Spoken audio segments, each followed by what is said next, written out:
दो सगी बहनें अचानक दोपहर घर से गायब हो जाती हैं। उनकी मां उनको ढूंढते हुए घर में ढूंढती हैं, अगल बगल पड़ोस ढूंढती हैं, कहीं पर भी उनका पता नहीं लगता है। दोपहर की गायब हुई बहनें धीरे धीरे शाम होने लगती है। तभी घर से कुछ दूर पर 1-1.5 किलोमीटर दूर पर एक गन्ने के खेत में उनकी लाश लटकती हुई दिखाई देती है, जिसको देख करके पूरा परिवार, पूरा गांव विचलित हो जाता है। नमस्ते, आदाब, सत श्री अकाल, अभिवादन स्वीकार करिए। सौरभ सोशलिस्ट का स्वागत है आप सभी का हमारे खास एपिसोड अपराध की दुनिया में। दोस्तों, अपराध की दुनिया में सच्ची घटनाओं पर आधारित कहानियां आप लोगों के बीच लेकर आता हूं, जो अक्सर न्यूज़पेपर में प्रकाशित हुआ करती हैं। एक ऐसी ही घटना 14 सितंबर 2022 उत्तर प्रदेश के लखीमपुर खीरी के थाना निघासन के तमोलीन गांव की है, जहां पर एक परिवार रहता है जिसमें उसके माता पिता और दो सगी बहनें रहती हैं। दोनों की उम्र, एक बहन की जो छोटी बहन है उसकी उम्र 15 वर्ष और बड़ी बहन की उम्र 17 वर्ष बताई जाती है। घर परिवार में सब कुछ ठीक ठाक चल रहा होता है। पिताजी उसके कहीं बाहर गए होते हैं। दोपहर का वक्त होता है। दोनों बहनें अचानक से घर से गायब हो जाती हैं। जब माँ को पता चलती है, माँ पहले घर में बुलाती हैं, वह कहीं पर भी नहीं। जब उनका पता चलता तो अगल बगल पड़ोस में जाती हैं, गांव में जाती हैं। उनका जब कहीं पता नहीं चलता, धीरे धीरे यह बात पूरे गांव में फैल जाती है। गांव वाले ढूंढने लगते हैं।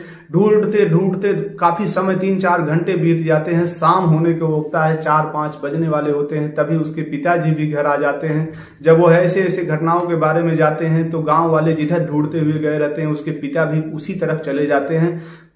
लगभग 4-5 बजे का वक्त होता है। तभी घर से लगभग 1-1.5 किलोमीटर की दूरी पर एक गन्ने का खेत होता है। उस खेत में एक पेड़ पर इन दोनों बहनें की लाश लटकती हुई दिखाई देती है, जिसमें बड़ी बहन की लाश ऊपर थी और छोटी बहन की लाश नीचे थी। घुटने के बल उसका पैर मुड़ा हुआ था। साथियों, यह दृश्य देख करके माता पिता बिलखने लगते हैं। पूरा गांव आक्रोशित हो जाता है।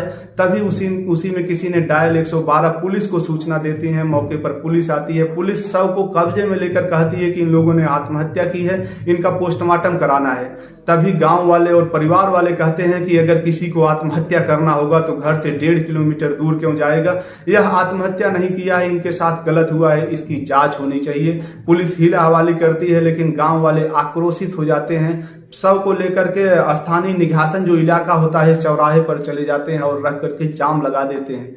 उच्च अधिकारी आते हैं और धीरे धीरे यह खबर जंगल में आग की तरफ फैल जाती है। सोशल मीडिया के माध्यम से जब पूरे प्रदेश में, देश में यह खबर संचालित होने लगती है, अधिकारी भी सत्ते में आते हैं। डीएम, एसडीएम, एसपी सभी लोग मौके पर आते हैं, लेकिन परिवार वालों को समझाने की कोशिश करते हैं। पूछते हैं कि आपको किसी के ऊपर शक है, किसी ने कैसे, कौन ऐसी घटना कर सकता है, आप किसी का नाम बता सकते हैं।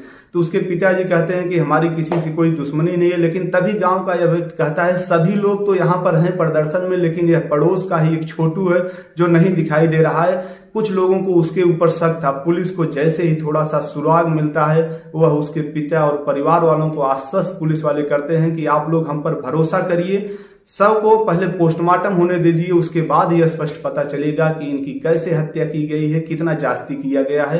अभी उस शक के आधार पर पहले वो लोग छोटू को गिरफ्तार करने के लिए जैसे ही उसके घर जाते हैं, रात का वक्त रहता है। छोटू आराम से खा पी कर सो रहा था, उसको शायद कुछ पता नहीं था। उसको गिरफ्तार करते हैं। जब छोटू को रात में ही जब गिरफ्तार करते हैं, गिरफ्तार करके थाने ले जाया जाता है, उससे पूछताछ किया जाता है, तो वह कहता है कि साहब हमें कुछ नहीं पता है। जब पुलिस सख्ती से पूछताछ करती है तो वह कहता है कि बस मैं इतना जानता हूं कि जो पड़ोस का ही लालपुर गांव है, वहां के जुनैद और सुहेल 2 लोग हैं। उनसे लड़कियां अक्सर मिला जुला करती थी, इनसे उनकी दोस्ती थी, जो हमारे ही माध्यम से दोस्ती हुई थी।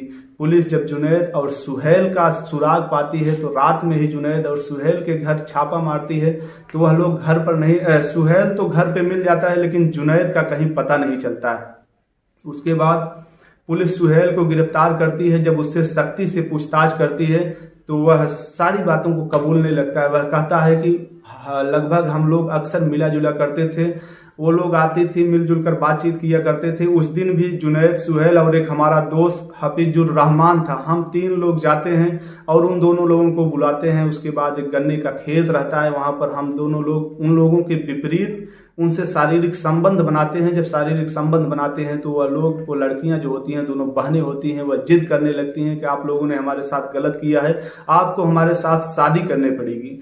इन सब शादी की बात को हम लोग सोचे कि इन लोगों से कैसे जान छुड़ाया जाए, कैसे इन लोगों से जी छुड़ाया जाए। इसलिए हम लोग पहले फ़ोन करते हैं करीमुद्दीन और आरिफ, जो बगल के हमारे ही गांव के हमारे दोस्त हैं, उन दोनों को भी बुलाते हैं। उसके बाद इन दोनों की गला दबा करके दुपट्टे से कस करके हम लोग हत्या कर देते हैं, और इसकी कोई मतलब जान न पाए और ऐसा लगे कि इन लोगों ने आत्महत्या किया है। साक्ष्य को छुपाने के लिए इनकी लाश को ले जा करके हम लोग लटका देते हैं। उसके बाद हम लोग अपने घर चले जाते हैं, कपड़ा चेंज करते हैं, आराम से सो जाते हैं। जब इन सब बातों की ये लोग कबूल करते हैं, उसके अगले ही दिन पोस्टमार्टम की रिपोर्ट आ जाती। तब तक इन लोगों के ऊपर सिर्फ SC/ST का मुकदमा दर्ज हुआ करता है, लेकिन जब अगले दिन पोस्टमार्टम की रिपोर्ट आती है तो ADG प्रशांत कुमार बताते हैं कि पहले SC/ST का मुकदमा था, लेकिन रिपोर्ट आने के बाद उनकी गैंगरेप की पुष्टि होती है। उसके बाद इन लोगों के खिलाफ गैंगरेप, हत्या और POCSO एक्ट के तहत मुकदमा दर्ज कर लिया जाता है।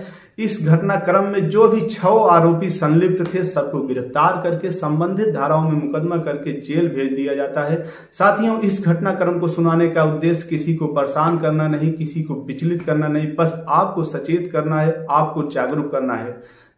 जय हिंद।